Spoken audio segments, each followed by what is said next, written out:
L'intelligence artificielle révolutionne l'industrie pharmaceutique, de nouveaux horizons et de nouveaux défis. Merci de votre attention. L'intelligence artificielle clinique, pharmaceutique, thérapeutique, tout est impacté par l'intelligence artificielle et déjà impacté par l'intelligence artificielle. Dans le secteur de la santé, 38% des prestataires utilisent déjà les ordinateurs en tant qu'assistants au diagnostic. Cette statistique évolue, on est sur du 100% dans quelques années parce qu'on peut pas faire autrement. Autrement, le niveau de la personne qui fait le diagnostic ne sera pas suffisant. Point très important, la découverte accélérée de médicaments. L'intelligence artificielle permet d'analyser de vastes bases de données pour identifier de nouvelles molécules potentiellement thérapeutiques. L'intelligence artificielle facilite la sélection de participants et la conception d'essais cliniques plus ciblés et efficaces. Les modèles d'intelligence artificielle peuvent anticiper les résultats des essais cliniques, réduisant le temps et les coûts. C'est-à-dire qu'on peut imaginer d'avoir de l'expérimentation purement faite par l'intelligence artificielle, à condition qu'elle soit vérifiée par les laboratoires ensuite, parce qu'autrement ça devient de l'expérimentation théorique qui peut être complètement transformée, biaisée, et qui ne tient pas compte de la réalité. Donc in vivo, in vitro, il faut avoir les deux éléments in vivo, c'est-à-dire véritablement sur l'être humain, quelle est la conséquence des médicaments, est-ce que ça leur fait du bien, est-ce qu'il y a des effets secondaires, quels sont ces effets secondaires, comment les amoindrir, etc. L'intelligence artificielle est aussi très utile dans la personnalisation des traitements, puisqu'elle permet d'adapter les traitements en fonction des caractéristiques individuelles des patients.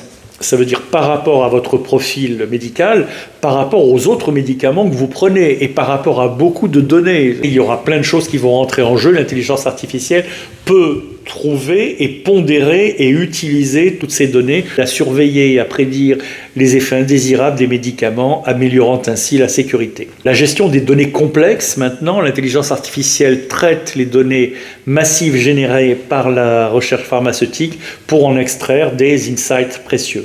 Recherche virtuelle de molécules, l'intelligence artificielle permet d'explorer virtuellement des milliers de combinaisons moléculaires pour identifier des candidats prometteurs. Il y a des modèles biologiques, les simulations informatiques basées sur l'intelligence artificielle aident à comprendre les mécanismes biologiques et les interactions médicamenteuses. C'est-à-dire que plutôt que de sans arrêt aller trafiquer des rats, des cobayes et ensuite des êtres humains, il y a beaucoup de choses qu'on peut simuler. Ça ne voudra pas dire qu'on n'utilisera plus de rats et qu'on n'utilisera plus de gens sur lesquels on va expérimenter les choses. Ça veut dire qu'on en utilisera beaucoup moins et beaucoup moins souvent. L'intelligence artificielle qui améliore l'efficacité des processus de production pharmaceutique en réduisant les délais entre la conception du médicament et sa mise potentielle sur le marché, aussi dans la conception des chaînes de production, de supply chain, pour que les médicaments soient produits et conditionnés, puis distribués le plus rapidement possible et dans les meilleures conditions de conservation, de température, d'hygrométrie, etc. Suivi des patients, l'intelligence artificielle surveille en temps réel les données des patients, permettant un suivi continu et une adaptation des traitements. Découverte de cibles thérapeutiques, l'intelligence artificielle identifie de nouvelles cibles pour le développement des médicaments, ouvrant ainsi de nouvelles avenues. Identification de biomarqueurs, bien sûr. L'intelligence artificielle permet de repérer des biomarqueurs prédictifs de maladies, améliorant ainsi le diagnostic et la prévention, et c'est très très utile pour des maladies comme le cancer, mais la quasi-totalité des maladies est concernée. L'intelligence artificielle, par les données qu'elle apporte et les informations, permet de réduire les échecs cliniques.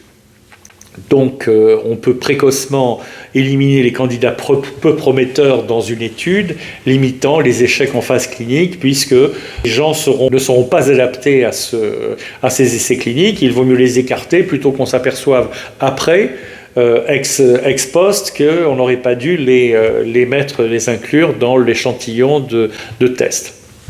Diagnostic précoce, c'est ce qu'on a dit sous une autre forme un peu plus tôt. Les algorithmes d'intelligence artificielle repèrent les signaux subtils des maladies, facilitant ainsi un diagnostic plus rapide. Collaboration virtuelle, l'intelligence artificielle favorise la collaboration entre chercheurs et médecins, même à distance, pour accélérer les progrès. Défi éthique, l'intelligence artificielle soulève bien entendu les questions sur la confidentialité des données, la responsabilité en cas d'erreur et la sécurité des patients et beaucoup d'autres choses sur la validité de certains traitements et de certaines manières de faire les traitements. Mais ça, les problèmes éthiques existent depuis toujours, depuis le serment d'Hippocrate et même avant. besoin de compétences multiples. Les professionnels de l'industrie pharmaceutique, ça c'est inévitable, doivent acquérir des compétences en intelligence artificielle pour prospérer. Adaptation réglementaire, les réglementations vont devoir s'adapter aux avancées de l'intelligence artificielle dans le domaine pharmaceutique parce qu'il faudra qu'elles aillent vite et qu'elles soient adaptées à une technicité de plus en plus importante due à l'intelligence artificielle. Coûts initiaux élevés, la mise en place de solutions d'intelligence artificielle, ça revient très très cher au début de lancer l'intelligence artificielle dans l'industrie pharmaceutique, dans la médecine, et ça peut être coûteux à court terme. Par contre, à long terme, les bénéfices sont tels que c'est une économie d'échelle et une économie pure. Enfin, l'évolution des carrières, les carrières pharmaceutiques, médicales évoluent vers des rôles intégrant l'intelligence, intégrant l'expertise en intelligence artificielle, bien sûr, et en sciences des données. Merci de votre attention et donc une nouvelle vidéo demain, une en français, une en anglais.